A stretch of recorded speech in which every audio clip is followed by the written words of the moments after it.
Hermanos queridos, bienvenidos para este tiempo de meditar en la palabra y orar. Vamos a buscar en nuestras Biblias, donde ya leímos, Amós 1:1. Dice así las palabras de Amós, que fue uno de los pastores de Tecoa, que profetizó acerca de Israel en días de Usías, rey de Judá, y en días de Jeroboam, hijo de Joás, rey de Israel, 2 años antes del terremoto. Algunas cosas de Amós. Él era un profeta, un campesino a quien Dios llamó, humilde, con una educación elemental. Y esto nos da a entender que Dios usa a la persona como es. Unos que son muy educados, otros que tienen poca educación, puede que vive en el campo o vive en la ciudad. Dios lo usa porque Él no hace acepción de personas. Tecoa era una pequeña ciudad, un pequeño pueblo al sur de Judá, ya cerca del desierto. Y allí en ese lugar Dios levantó a este hombre. ¿En qué días? En los días del rey Usías, rey de Judá. Ese fue un buen rey. Y en días de Jeroboam, como estudiamos ya, Jeroboam II fue un rey muy malo. Se lo llama a este Jeroboam el menos perverso. Se lo llama el rey menos malvado, porque Jeroboam primero fue el que hizo pecar a Israel y edificó 2 altares y en cada uno puso un becerro de oro en Betel y el otro becerro en Dan. Y en el tiempo de Amós, los israelitas seguían adorando dicho ídolo. Otras cosas más acerca de Amós. El capítulo 7, los versículos 14 y 15. Algo más de su biografía. Porque Amasías, el sacerdote de Israel, le dijo: vete a tu tierra. Y veamos cómo respondió Amós en el capítulo 7, versos 14 y 15. Entonces respondió Amós y dijo a Amasías: no soy profeta, ni hijo de profeta, sino que soy boyero. Boyero significa que cuida bueyes y vacas. Soy boyero y recojo higos silvestres. Miren, ni siquiera los plantaba, sino solamente los recogía. Esto nos da a entender, como boyero, como cuidador de ganado, él no era el dueño. Entonces, él era un hombre pobre. Y también notamos sus recursos materiales elementales. Recogía higos silvestres. Pero no hay duda que era un hombre que se dedicaba mucho al estudio de la palabra, a la oración. Tenía comunión con Dios, porque Dios hizo de él un gran predicador, aunque era un hombre del vulgo, como también lo eran los discípulos del Señor. El que tenía más educación entre los 12 era Judas Iscariote. Los otros tenían una educación mediana hacia abajo. Y Dios los usó, los capacitó durante los 3 años que Él estuvo aquí en la tierra. Dice verso 15, está contando su testimonio: y Jehová me tomó de detrás del ganado, de detrás de los bueyes y de las vacas.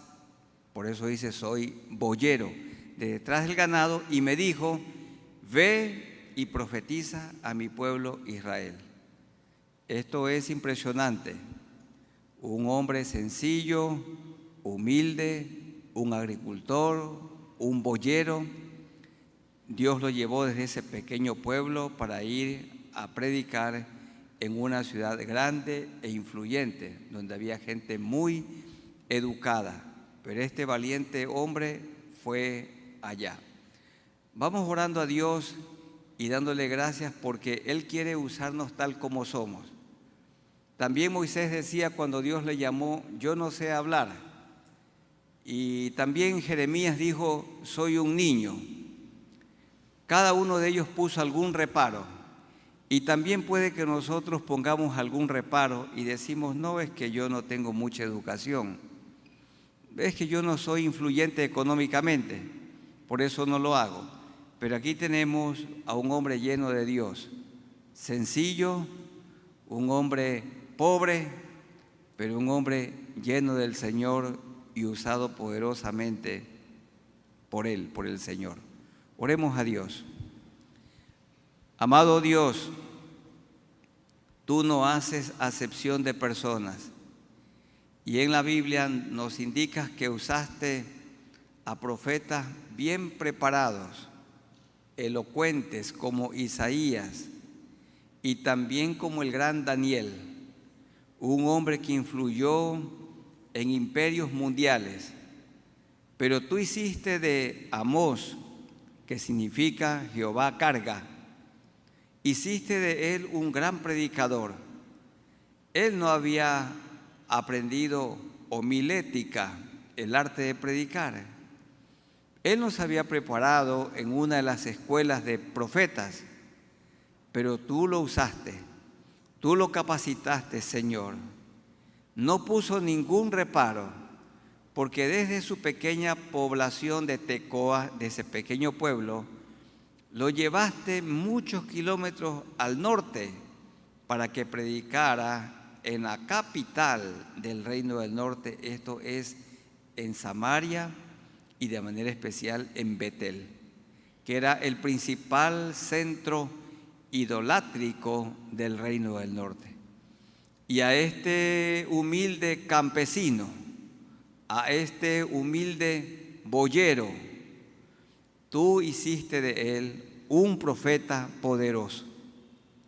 Seguro que hay hermanos que están participando de este tiempo de oración aquí presentes que dicen, yo no puedo, no sé hablar, me falta capacitación. Pero Señor, cada creyente, hombre o mujer, pobre o rico, debe contar su testimonio a la gente perdida. Cada creyente tiene que ser un predicador, cada creyente tiene que ser un testigo. Cada uno tiene que ser un atalaya, uno que anuncia. Todo fiel creyente cuenta su testimonio, lo que Cristo ha hecho en su vida, en su familia y también con su vida. Delante de ti ninguno de nosotros tenemos excusa, porque tú dijiste, vayan por todo el mundo y prediquen el Evangelio a toda criatura. Ayúdanos, Señor, para que cada uno allí en nuestro contexto, donde vivimos, una ciudad pequeña o una ciudad grande, un recinto, un caserío, una metrópoli, lo que sea, pero que cada uno de nosotros prediquemos a nuestros amigos, familiares, a nuestros vecinos, porque somos nosotros responsables de su alma.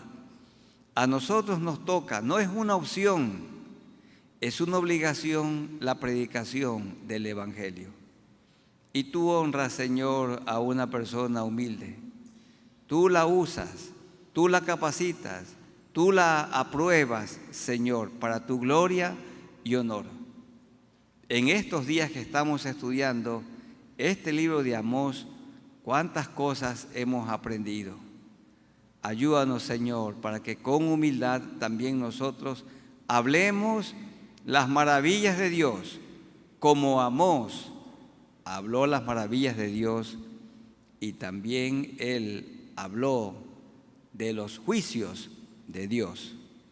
Ayúdanos, de corazón te rogamos esto, en el nombre de Jesús. Amén. Este Amós, que su nombre significa el Señor carga, yo no puedo cargar la carga, Él la carga.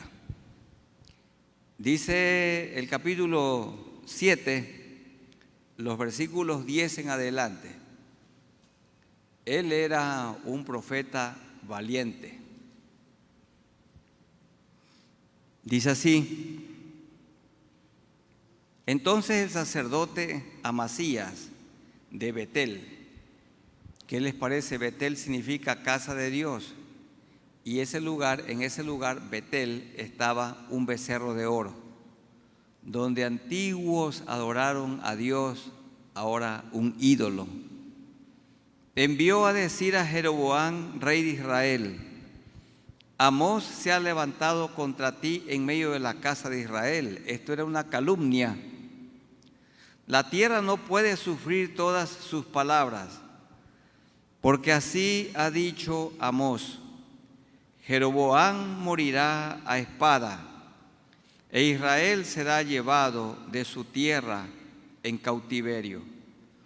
Y Amasías dijo a Amós con arrogancia, con violencia y con autoridad que no tenía: vidente o profeta, vete, vete, ahí es, lárgate de aquí, huye a tierra de Judá y come allá tu pan.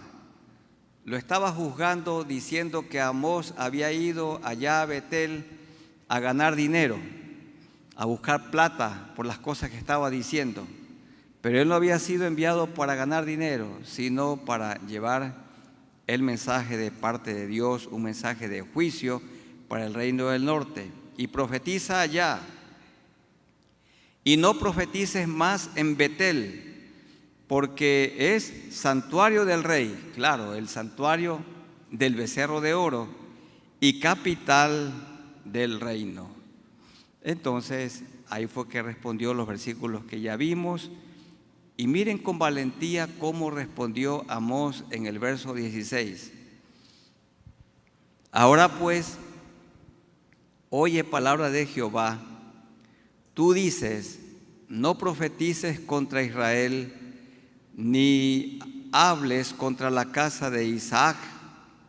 Por tanto, así ha dicho Jehová: tu mujer será ramera en medio de la ciudad, y tus hijos y tus hijas caerán a espada.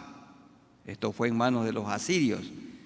Y tú morirás en tierra inmunda, e Israel será llevado cautivo lejos de su tierra. Y lo que Amós profetizó se cumplió. ¿Qué se necesitaba para decir lo que dijo Amós? Valentía. ¿Qué necesitamos nosotros para predicar? Valentía. Hay padres que le tienen miedo a los hijos y prefieren ya no decirlos porque ellos se amenazan con irse de la casa. ¿Y qué necesita un padre para hablar con su hijo rebelde? Valentía. ¿Y qué necesita una madre para hablar con su hija? Valentía. Y cuando una persona quiere confrontar a alguien con amor, lo más fácil es hablar mal de una persona cuando está ausente. Pero ¿qué se necesita para hablar con la persona como lo enseñó Jesús? Valentía. A veces los estudiantes vienen a quejarse a sus padres del mal proceder de algún maestro, pero eso no es correcto. El estudiante debe aprender a hablar con su maestro, mirándole la cara. ¿Por qué tiene que venirse a quejar donde el papá o la mamá? Y tampoco tiene que hablar con el rector, sino con el maestro. Y después con el inspector general. Si no es oído, después pedir una audiencia para hablar con el rector. Valentía. Somos parte de una cultura que tiende siempre a hablar situaciones, se ventilan situaciones cuando la persona está ausente. Y hermanos queridos, la Biblia dice que el 80% de los problemas se resuelven cuando nosotros hablamos con la persona. Con la persona. ¿Tiene usted algo contra alguien? Hable con la persona. ¿Quiere hacer alguna corrección? Dígale a la persona, no se lo diga a otro, sino a la persona. Y así evitamos muchos conflictos. Pero para eso se necesita valentía. ¿Qué cualidad sobresaliente en Amós? La valentía. Y así termina la Biblia diciendo que los valientes arrebatarán el reino de los cielos. Los que son valientes, los que perseveran. ¿Qué se necesita para terminar una carrera? Valentía. Valentía, hay que ser valiente y concluir lo que se inicia. ¿Qué se necesita para ir a orar por un endemoniado? Valentía. Para ir a predicar el evangelio en lugares peligrosos, valentía. Y ahora que hay tanta maldad, tanto peligro, aún para asistir a una reunión de oración se necesita ser valiente. Y Amós era un profeta valiente. Vamos a ponernos de pie para orar y pedirle a Dios que Él haga de nosotros personas valientes. Sigamos orando a Dios. Señor, nuestro respeto para este profeta Amós. Una cualidad tenía él entre muchas.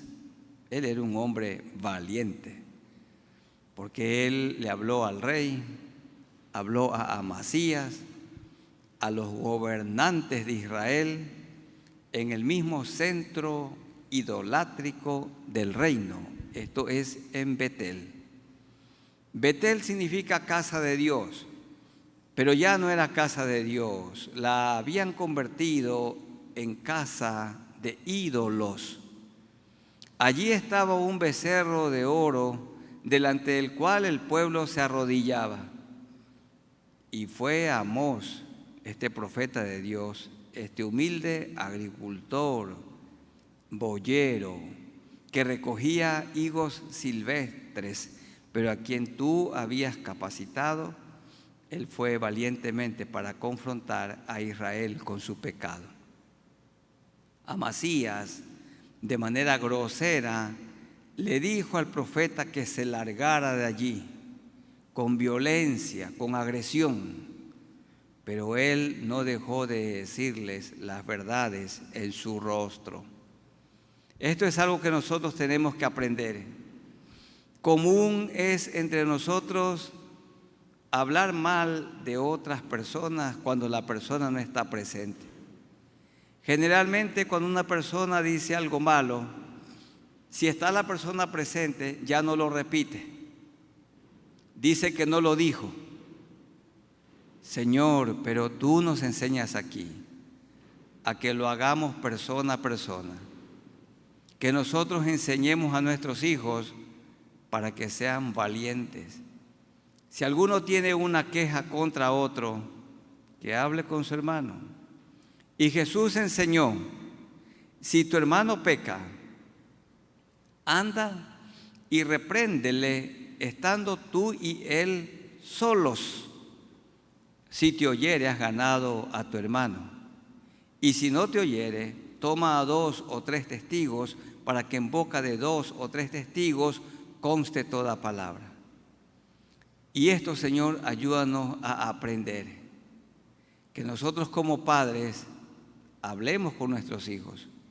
Que nuestros hijos no nos tengan miedo y que puedan también hablar con nosotros con toda confianza. Nosotros a nuestros hijos como padres tenemos que hacerles notar sus errores y estorbarles el pecado, pero también los hijos pueden y deben hablar con sus padres. Y si notan que sus padres están haciendo algo indebido, incorrecto, algo no aprobado por ti, los hijos tienen toda la autoridad tuya para hablar con su papá y con su mamá, con respeto y con amor, y decirle lo que no está bien. También, Señor, cuando crean que están siendo perjudicados por algún maestro, no tienen que quejarse con nadie, sino hablar con el maestro, hablar con el vecino, hablar con el hermano. Señor, es tan fácil decir opiniones y palabras en la ausencia de la persona objeto de la conversación. Te rogamos, Señor, que nos ayudes y que seamos como Amós, siempre valientes, siempre de frente, pero por supuesto con todo el respeto, la delicadeza y la educación que de ti hemos aprendido, la cortesía. Amós, allí en la corte del rey, no fue violento, no fue agresivo. Era un hombre pobre, era un hombre humilde, pero educado. Era cortés, pero era veraz. ¿Qué destacamos de él? Su valentía. Ayúdanos, Señor, para que nosotros también seamos valientes. Y tu palabra dice que los valientes arrebatarán el reino de los cielos. Hay mucha gente que comenzó su carrera pero no la terminó. Y comenzaron la vida cristiana, pero no han perseverado porque son personas cobardes. El cobarde se retira a medio camino. El cobarde no termina su carrera. El cobarde no persevera. Ayúdanos a nosotros, Señor, a perseverar hasta el fin. Esto te rogamos de todo corazón y en el nombre de Jesús. Amén. Tomen asiento, gracias. En el libro de Amós, el capítulo 2, que leímos hace un momento, allí tenemos la lista de pecados, los pecados que se practicaban tanto en el reino del norte como en el reino del sur. Y comienza Amós hablando de los pecados del reino del sur. Versículos 4 y 5 del capítulo 2. Así ha dicho Jehová: por 3 pecados de Judá y por el cuarto no revocaré su castigo. Judá tenía muchos pecados, pero él resalta 4 y de manera especial 1. Porque menospreciaron la ley de Jehová, menospreciaron su palabra, la Biblia, y no guardaron sus ordenanzas. Dijo Oseas: mi pueblo fracasó porque le faltó conocimiento. Y les hicieron errar sus mentiras, en pos de las cuales anduvieron sus padres. Prenderé por tanto fuego en Judá, el cual consumirá los palacios de Jerusalén, y esto lo hizo Nabucodonosor, el rey de Babilonia. ¿Cuál era su pecado sobresaliente? Está en el versículo 4, porque menospreciaron la palabra de Dios. Hermanos, somos parte de una iglesia que va leyendo toda la Biblia y siempre esperamos que los hermanos sean obedientes y leer por lo menos esa pequeña porción asignada para cada semana. No lo hicieron los de Judá. El reino del norte, verso 6. Así ha dicho Jehová: por 3 pecados de Israel y por el cuarto no revocaré su castigo. Aquí están sus pecados. Porque vendieron por dinero al justo, había tráfico de esclavos. Ustedes han leído seguramente y han oído que en los siglos pasados se transportaban gente de color desde África hasta América y los transportaban también hasta Europa.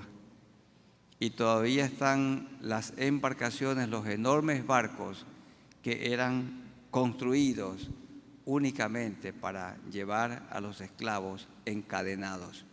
Y hubo gente que se enriqueció vendiendo personas. Súper triste, porque la raza negra por muchos siglos han sido discriminados.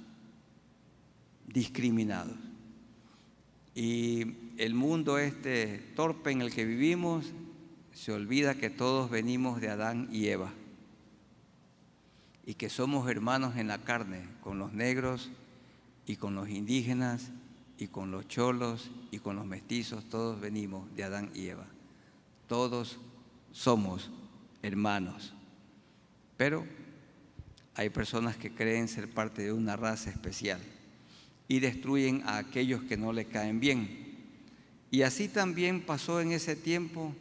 Dice, vendieron por dinero al justo y al pobre por un par de zapatos. Hicieron de él comercio. Pisotean el polvo de la tierra las cabezas de los desvalidos. Pisotear significa hacerle injusticia. Y tuercen el camino de los humildes. Y el hijo y su padre, esta malvada práctica la habían aprendido de los países vecinos. Y el hijo y su padre se llegan a la misma joven. Esta es una relación de incesto, una depravación. Padre e hijo conviviendo con la misma muchacha, profanando mi santo nombre. Depravación sexual. Versículo 8. Sobre las ropas empeñadas se acuestan junto a cualquier altar. La ley decía que un pobre podía empeñar su capa solo durante el día, pero a las 6 de la tarde debía ser devuelta, porque la gente pobre tenía esa única ropa para cubrirse del frío en la noche. Pero tal era la maldad que durante la noche no devolvían la capa que el pobre empeñaba. Eso dice el verso 8. Y el vino de los multados beben en la casa de sus dioses. Significa no compraban, no pagaban, sino manipulaban y engañaban para recibir este tipo de cosas. Sí se ha oído que hay maestros en el colegio y en la universidad que manipulan a los estudiantes para que cada uno dé una cuota, entre comillas, para poner los puntos. O tienen que regalarle una botella de vino. Inclusive hay maestros depravados que le dicen a la chica, está bien, te faltan 10 puntos, pero vente a la noche. Y tal depravación es igual que en el tiempo de Israel. Y qué pena, porque estos pecados se practicaban en el contexto del pueblo de Dios.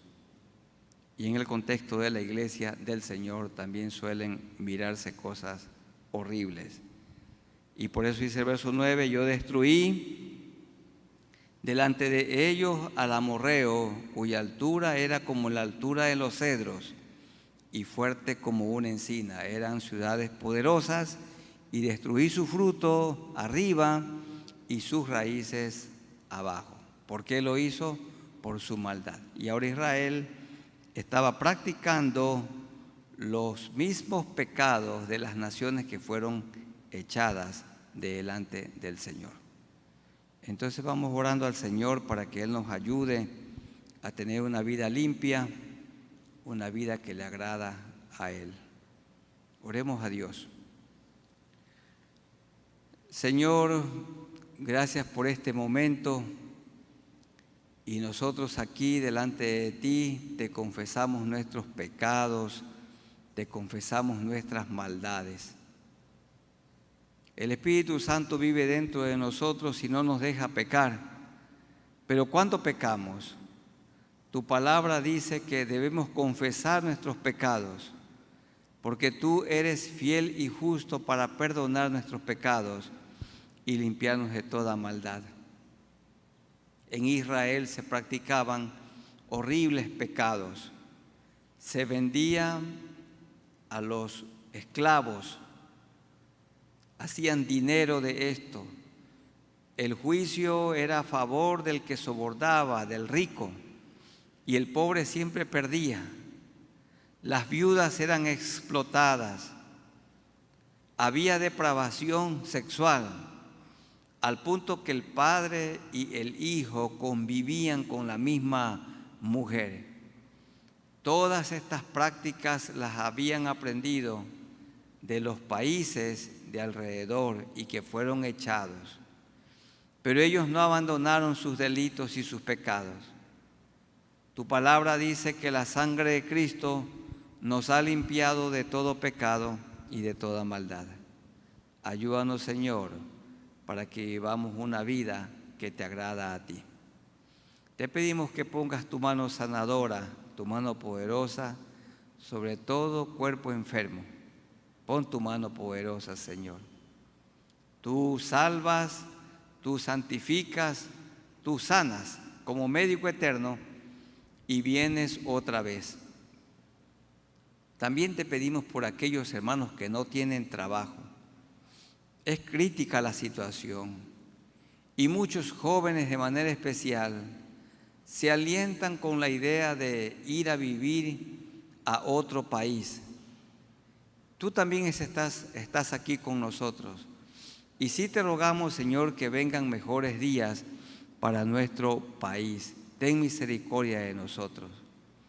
Y te rogamos por aquellos hermanos que sufren por las deudas. Tu palabra dice por medio de Pablo que es tu voluntad, tu anhelo, que todos tengamos tranquilidad económica y que vivamos con libertad financiera. Con todo nuestro corazón, Señor, te ayudamos, te rogamos por los hermanos que tienen deudas y algunas parecen impagables. Señor, ten misericordia. Todos nosotros hemos sentido, experimentado y sabemos muy bien lo que implica deber y no poder pagar. Ayúdanos, Señor, que pronto nuestros hermanos tengan y vivan con tranquilidad económica, que los acreedores también puedan ser muy sensibles y misericordiosos, Señor, dejando en todo momento las amenazas. Ten misericordia de las personas que sufren, oh Dios. Y te rogamos también que a todos nosotros nos ayudes para que seamos buenos mayordomos de los recursos materiales, que no gastemos más de lo que nos ingresa. Para gastar un poco más, tienen que aumentar los ingresos. Señor, haz de nosotros buenos administradores del dinero, del tiempo, de nuestros dones y talentos, buenos mayordomos del ministerio que cada uno tiene en la iglesia, buenos mayordomos del hogar. Ayúdanos, Señor, a organizarnos de la mejor manera y que todo en nuestras vidas y familias esté ordenado. Que les enseñemos también a nuestros hijos desde que son pequeños, les enseñemos para que sean buenos administradores y que desde muy pequeñitos ellos aprendan a dar para tu obra, tu parte, de lo poco o mucho que los padres semanalmente o mensualmente les entregamos para sus pequeñas necesidades. Ayúdanos, Señor. También te rogamos por el gobierno, que tú lo bendigas, que tú los dirijas, Señor, que vengan al conocimiento de la verdad. El señor presidente de la República, sus ministros, sus colaboradores. Y te pedimos por la Iglesia Evangélica Ecuatoriana, Alianza Cristiana y Misionera.